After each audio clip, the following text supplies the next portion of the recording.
可以進步啲嘅做嘢，要記好記性啲啦，因為教到佢，你話新人切蛋糕嗰時咧，要新人一對手揸住蛋糕，翻去包新人一對手，記得記唔到，同埋攞杯嗰時要一對新人要用手揸杯，係啦，托住個杯咧，個杯應該上升嘅，唔記得啦，唔係佢做今日。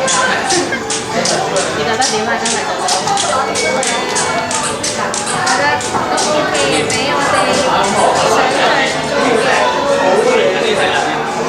都開頭都覺得咁急，唔夠時間做，但係一交出嚟嘅結果係其實都好開心搞得成功嘅，今日搞得，希望繼續俾心機啦，係嘛？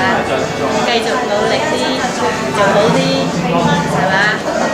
差唔多畢業啦，咁你有咩講啊？好啊！